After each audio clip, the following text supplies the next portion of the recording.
The land surrounding the house is a state forest. A dirt road climbs farther up the mountain, where paint-stained bark indicates the direction of hiking trails and orange signs warn off hunters. It is into this wilderness that he has run away. 7 o'clock in the evening. While they were arguing, again, about the surgery, the baby vaulted over the rail of the playpen as if it were a hurdle to be cleared. They heard his hooves scrabbling on the rubber mat, but were too late to see him jump. Tucking his forelegs up, hind legs flexing and thrusting, body tracing a parabola through the air. Then the earthward reach of the forelegs, the tucking up of the rear hooves, the landing. They shouted his name in unison. When they reached the sunroom, they saw him bounding out of the door. Upper half, human half, twisted in their direction, a look of joy and terror in their infant's eyes. But the equine part would not stop. Now he stands in the trees, hominid heart thundering in his chest. Though the twilight air is cold on the bare white skin of his torso, it can't touch him below the waist. His hind quarters are warm under a coat of dark hair. He hears his mother call, "Sebastian!" A flick of the tail, a shuffle of hooves. As he bounds deeper into the maze of trees, night's first star appears in the eclipse. Notice the setting, how The first fear blazing through her mind, someone with a rifle will mistake him in the mist of dawn for an animal. No, Isabel thinks, dawn is 10 hours away. We'll find him before then. We'll hear him crying long before that. We have to. Hardly April. The temperature's still hypothermic at night. Even if he wanders for a mile, in this silence we'll hear him. Except that his cries, until today, have been so very faint. She herself can hardly speak. When she calls for him, his name seems to catch on spikes in her throat and come out torn. She stops, sweeps the flashlight through the trees, listens. All she hears is her husband's voice, much stronger, more certain than hers. Still, he sounds far away. Each time Martin calls Sebastian's name, he sounds a little more distant, and Isabel feels a little more alone in the dark.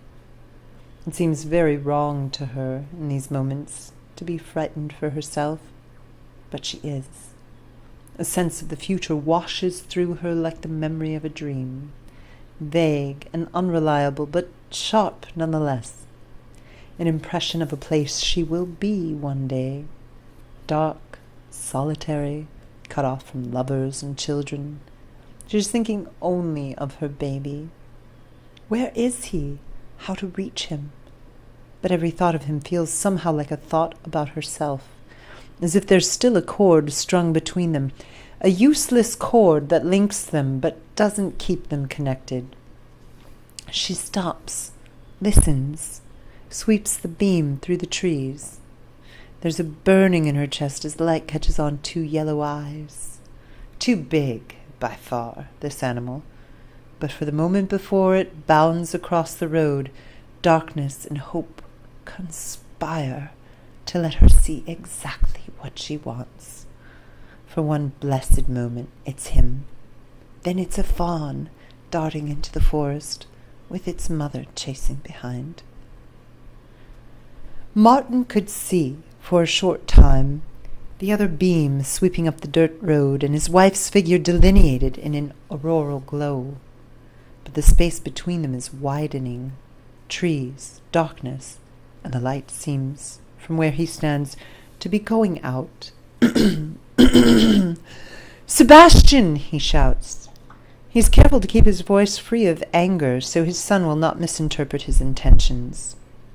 "I don't want to punish you. I just want to help." He does not feel panicked, worried, yes, scared, but calm, clear enough to wonder if he might be succumbing to a state of shock. probably he's been in shock for several months already. He and Isabel both, each in their own way. It's getting darker. Just since they've been out here, can't be more than 4 or 5 minutes, the sky has blackened enough to begin showing stars. The buds on the trees haven't opened yet, so the view in the firmament is clear.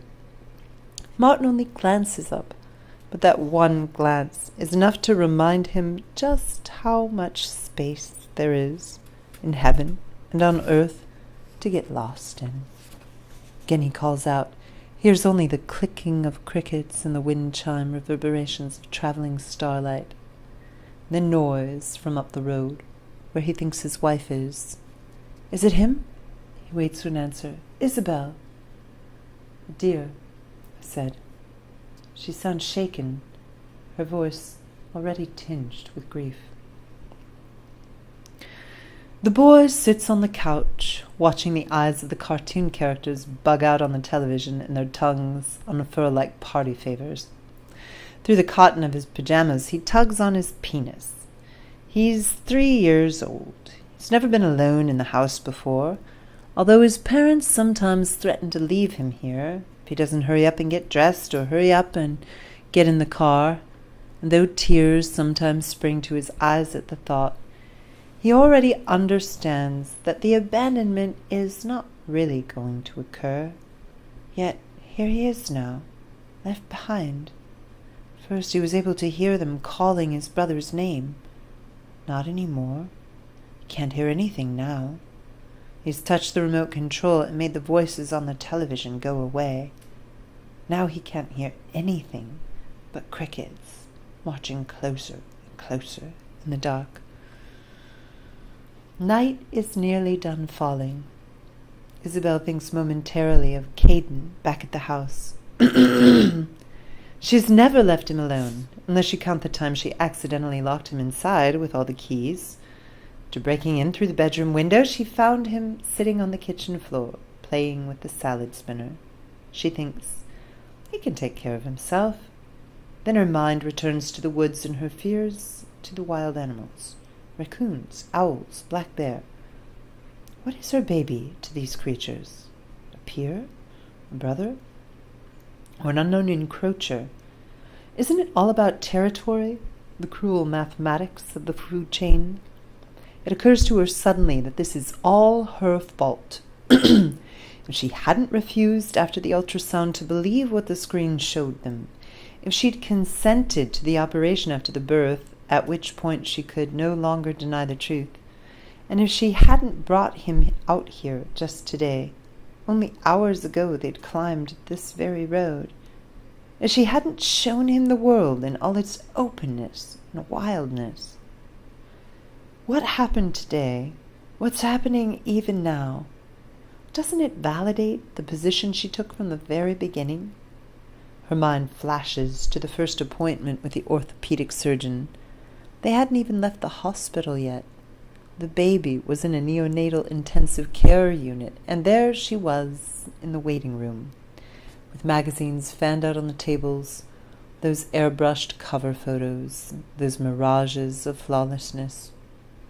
Back in his office, the doctor told them their son would never walk.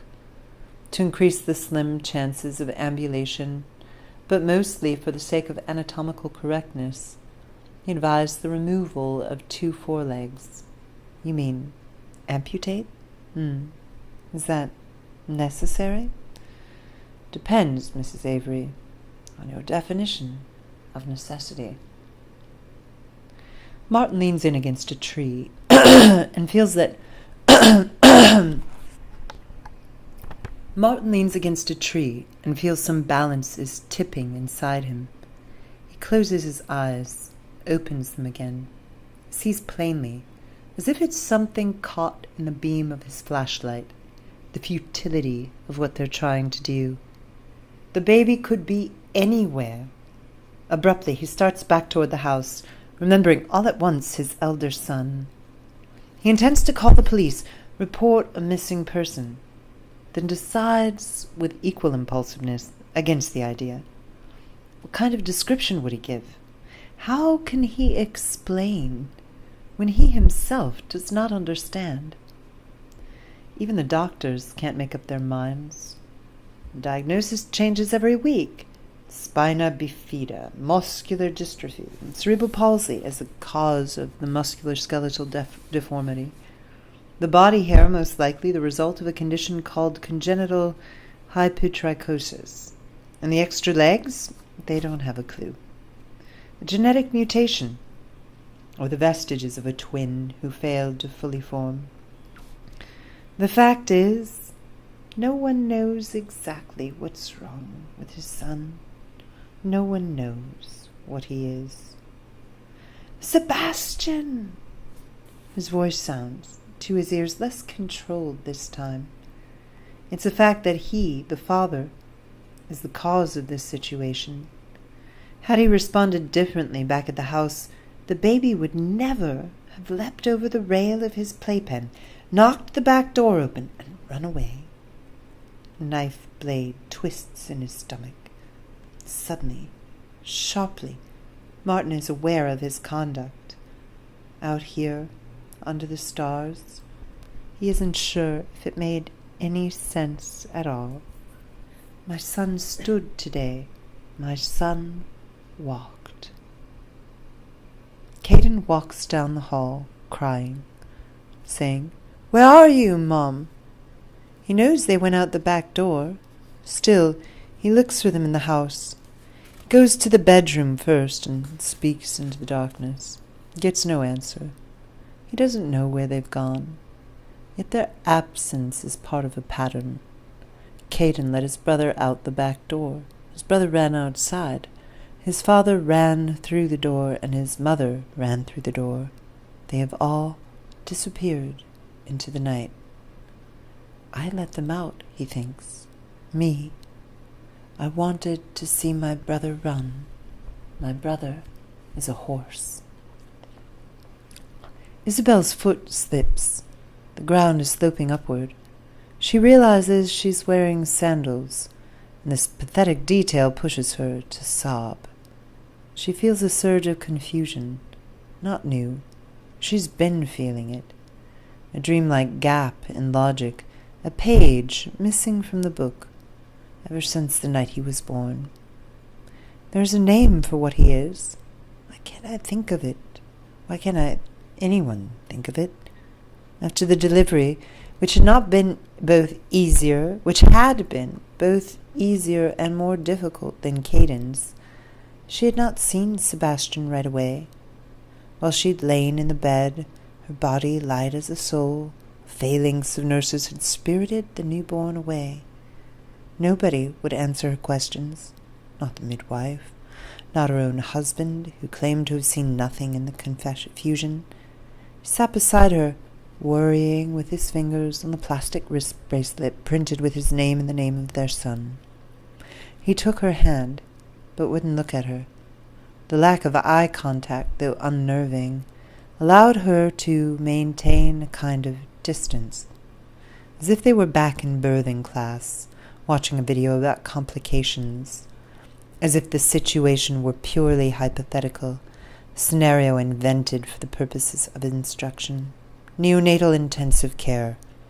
First, a lobby with nurses stationed in a smaller room off to the side equipped with sinks. Isabel could not, for the life of her, figure out how to turn on the water. There were no handles on the faucet. She wondered then if she was dreaming, anesthetized in the operation room, or still in the birthing suite, drugged, even though she'd forsworn the drugs, and now was hallucinating. Was coming to one of the adverse reactions that their birth class instructor had warned them about. I can't breathe. I'm going into allergic shock. My heart is slowing, stopping. Suddenly, magically, water gushed from the faucet. Her husband's foot was depressing a pedal on the floor. Then they were going in. The unit was one large room, very quiet, full of incubators that made her think first of aquarium tanks, then display cases, then, because they were wheeled and curtained, of something else she couldn't quite put her finger on. The babies she could see were tiny, possibly small. blue and mummified. Sebastian was not one of these. Not premature. Despite the debriefing with specialists, she didn't yet understand what he was. Was there no word for him? Or simply no cute word? No word that didn't invoke a darker age? She was afraid, but relieved to feel, underneath the terror, crushed and barely breathing, but there, a desire to see him, a longing, whatever he might be. They neared his incubator, positioned in a secluded corridor of the room. The curtain was drawn. Monitors overhead displayed fluctuating numbers and jagged inscriptions. Under an impulse that upset her stomach and wrung her heart the way feelings of romance had when she was younger, Isabel moved closer. Yes, she'd already fallen in love with him, with the idea of him. She made a space in her mind and heart, and now he would step into that shape and fill it perfectly. She reached out a hand and pulled open the curtain. He thinks, my son walked today. Any other parent would be filled with a clear and simple happiness. For Martin, it is all too much. He had come home half an hour ago with a bottle of red wine and the honest intention to start from scratch. No made-up minds, no sides. They would talk, really talk, work things out together, figure out what to do. Then he walked in the door, and his older son grabbed him by the hand and pulled him back into the sunroom where his wife was waiting and beaming with joy. Then he saw the reason. The baby was standing on all 4 feet, and all his hopes seemed like a fantasy compared to the concrete fact of the creature in the playpen. He's standing, Dad. I can see that. Not only that, said his wife, he can walk. He got up in the meadow today, on the grass, and walked. Like a foal, Caden said. A what? Dad, a foal is a baby horse. He's not a foal, Isabel continued. He fell down at first, but then he did it, Martin, just like they said he wouldn't. Martin looked again. No illusion. Surrounded by the trapping of any boy's infancy, a floppy blue teddy bear, a plush baseball with a jingle bell inside, a mobile of the solar system, its planets swaying in a lazy orbit. Their disabled son was standing, eyes wide, hands clapping. He bounced on his 4 legs, hooves scrabbling on the polyester mat. Martin walked over to him, placed a hand on his head, and said, "We can't let him do this." What? Why not? He'll get used to it. She smiled uncertainly. I don't see what you mean, she said. Yes, you do. I don't, actually. He'll get used to it, standing like this. We won't be able to break him of the habit. Standing isn't a habit. Okay. Nose-picking is a habit. Thumb-sucking, she said, tears coming into her eyes. Christ! Even today? Even this? I don't understand you. No kidding. How can this be anything but wonderful? It's only going to make everything harder. The longer we wait, the harder it's going to be for all of us. He slipped past her, taking pains to avoid brushing any part of his body against hers. She followed him down the hallway to the stairs, leaving the 2 children behind. You just wish he'd go away, she said too loudly. Untrue. Not just half of him, all of him.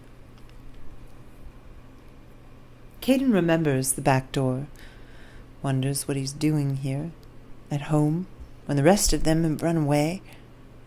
Back in the sunroom, he stares at the empty playpen. mobile of the solar system, hangs frozen in the darkness. His brother had set it whirling when he jumped. "Jump," Caden had whispered. Down the hall they'd been saying, "Go away," all of him. Caden opened the back door. "Go, brother." Now the boy feels a heat, like a candle burning in his belly, feels for his sneakers and the pile of shoes behind the door, pulls them on the wrong feet, steps into the starry night and onto the road. Suddenly she thinks, the meadow. Of course, that's where he went. Is now. A realization so sharp, so visual, she can see him. A four-legged shadow tracing a lazy path through the grass, as to make her feel clairvoyant. Isabel starts to reach for her cell phone, to speed dial her husband and tell him where to meet her. She's confident enough now in a happy ending to laugh at the impulse. She runs back down the road, seeking out the trailhead with the flashlight beam. Memory of the afternoon speeding a dizzy spin in her head. She hadn't been sure earlier in the day if the ground of the meadow would be dry. The last of the snow had melted only recently. Yet the world wore the beckoning look of spring. She packed a blanket in her backpack and managed to get him into the front porch, his forelegs through the 2 extra holes she cut in the padding. All through the winter, Sebastian had confirmed his doctor's expectations, sleeping excessively, communicating only through weak cries, showing little interest in his surroundings. But now, in the outdoors, he observed everything with wide eyes and squawked like a tropical bird. How beautiful to hear! Isabel felt his strength bubble up from deep inside her. We can get through this, she thought. All of us, together. As she carried him through the woods, she felt strangely blessed, as if this improbable child, as he appeared right now, were the fulfillment of some secret wish. They found the meadow golden with sun, the flaxen grass long and dry enough. Isabel freed the baby from the carrier, laid him down on the blanket. Immediately he started struggling. A seizure? An allergic reaction? She's about to sweep him up again and rush down the trail, back to the house and the telephone, when she realized there was something methodical, something conscious about his movements. The knobby, hairy legs stretched and slipped, stretched and slipped. Then the bones momentarily straightened and locked, and his body almost lifted from the ground. He tried again and again, to hoist himself up, to balance.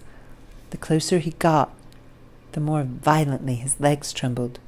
So frail, she thought, like they might snap under his weight. Scary, but she gently urged him on, supporting his underbelly with a hand. She shaking too, and feeling too that she was rising somehow. It took an hour, maybe more, yet the day was far from over, the sun still warm and high overhead, when she heard herself say, in a broken whisper, "Look at you, little man. Look at you standing up." Now, searching for the trailhead, she again feels weightless with thanks. Yes, everything's going to be all right. She called out to her husband, "Martin, can you hear me?" But a vehicle, a pickup truck, was coming down the mountain, tires rasping against the dirt road, columns of halogen light careering through the trees, and blinding her. She moves out of the way. Martin can barely admit it to himself, but his wife is right. He does sometimes wish the baby would disappear. Not half of him. All of him. Now it's happening. And if they don't find him, if they do and it's too late, his mind projects a scene, his return to the house in the grey light of dawn. Exhausted and empty-handed, comes to him like a psychic flash. crisp and definite, this picture of himself, followed by another that's simply unbearable. Their second child, dead on a carpet of last autumn's rust-colored leaves. Not for the first time he has imagined such a thing. Ever since the doctors started talking about life expectancy, Martin has been fighting off dark imagery. We can't be sure, they say. We need more neuromotor assessment. Intelligence tests are a year away, but the fact is, physical deformities this severe suggest associated malformations of the brain. And if the muscle disease is degenerative, as it almost certainly is, well, it's only a matter of time before it reaches the heart, which, in the end, is just another muscle. What could be worse? Losing the boy tonight, just a baby, 5 months in the world and already gone from it, or losing him 13 years from now. No, he doesn't want his son to vanish. He just wants him to be normal. He wants fatherhood to be free of pain and paradox. Suddenly his hands are breaking a fall. Fucking rock, a fucking root of a tree, hits the ground, pant leg tearing on something. Kneeling now on the forest floor, ankle possibly sprained, he becomes aware of an open space ahead, dark, but lighter than the woods. The meadow. For a moment the father can hear something in the grass. Tiny voice, musical and human, very small and very clear. There. The meadow. For a moment the father can hear something in the grass. A tiny voice, musical and human, very small, very clear. There, then gone. Cancelled by the sound of a car or truck bounding down the mountain road. Caden feels his way along the road. For a few yards before the trees get thick, the night is like a picture in a storybook.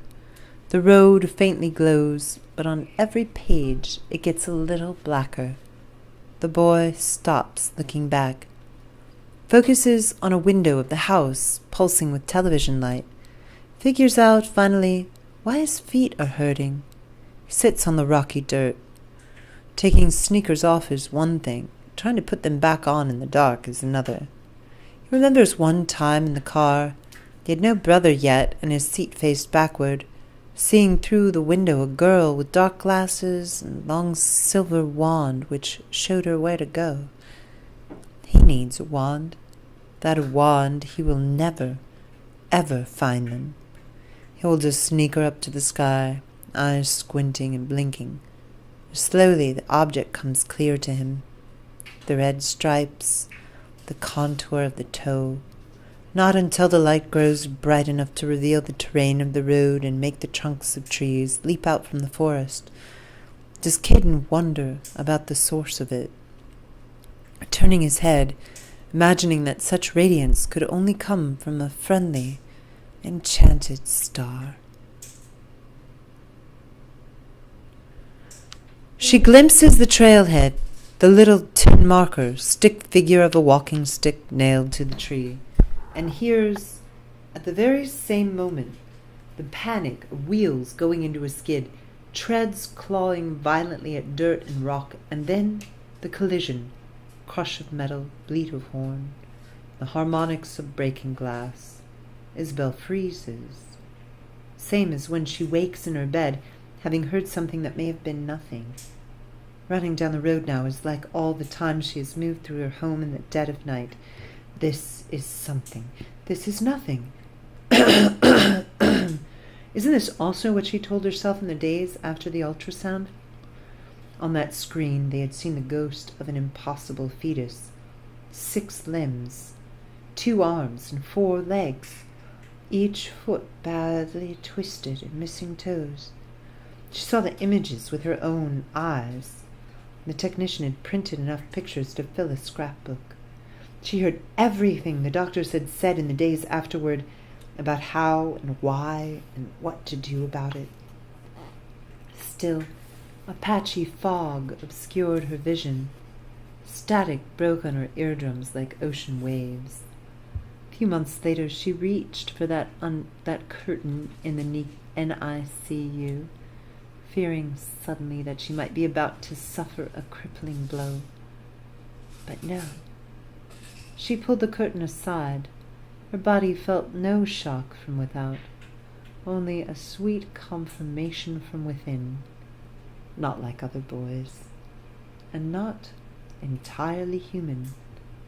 But why all this grave talk of abnormalities and deformities when anyone can see that he is exquisitely formed?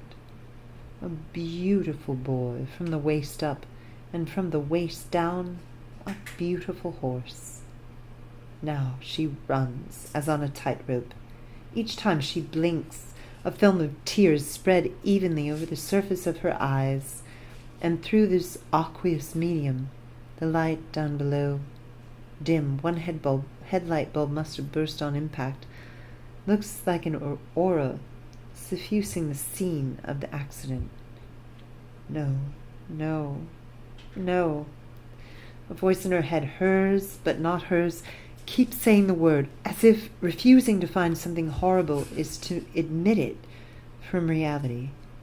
When she reaches the foot of the hill, feet skidding, her lungs crumple and contract. No room for air. The truck is sunk front first in a ditch at a 45-degree angle, rear wheels in the air, hood reshaped by a tree trunk. The driver ejected from his seat and halfway through the windshield, lower body in the cab, upper on the glass-spangled hood, isn't moving. Oh, God, the mother says aloud, and starts calling for her baby, shining the light into the ditch, into the trees, finally into the road, where she finds first a tiny red-striped sneaker, then her other son, her human son, sitting in the dirt, staring, mesmerized by the wreck. Though Martin hears the crash, he is also deaf to it. In the peace that follows, there seems to be only one sound in the universe. It comes from the heart of the meadow. Ooh, ooh, ooh, ah. Ooh, boo, boo, boo, boo. Martin can hear him, four-legged shadow, moving through the grass, and as the father emerges from the trees, the sky above the child expands. Not the first time he's been out here after dark. Last summer he made love with his wife under the blown glass sky. Still, the place feels like a new discovery to him. Never has he seen a thicker spread of stars. Beneath all those dots of light, the baby continues to murmur in a private dialect. When Martin comes within a few yards, he stops and whispers, "Sebastian." The boy turns, neither startled, running off, nor coming rushing into his daddy's arms. It's as if the parent has been present all along, as if there's nothing extraordinary about the situation. Again he thinks, my son is walking. Only this time the idea, the sight of it, gives him a shiver of amazement. He crouches down and watches. He watches his strange son walk. Emotion twists once more like a knife in his belly. If it were up to Martin alone, the surgery would have been performed long ago. The 4 legs lopped off. After that, an operation to alter the angle of the femur, another, involving the embedding of metal hooks and wires to straighten the spine. 6 weeks in, a cast, then laser hair removal, genital reconstruction. The doctors call it a medical necessity. Can't stay like this. He will never walk. He never will, but he is. Ever since the birth, Martin has been praying he'll wake up to find that the world is really a mundane place. Now, under the zodiac sky with this infant, he sees the absurdity of the notion, and with a trembling inside, he thinks to turn away from it. The insight seems part of the night, part winter and part spring, something he can breathe in and keep breathing in. Very slowly, he stands and moves closer, places a hand on the boy's body, on his bare back, the root of his spine, where soft white skin grades into a coat of hair. He will fall asleep now, here, in his father's arms, long before they reach the house, before they come upon the accident, breathing the sweet fumes of pine needles, feeling through the father's flesh the warmth of flowing blood, which is his blood too.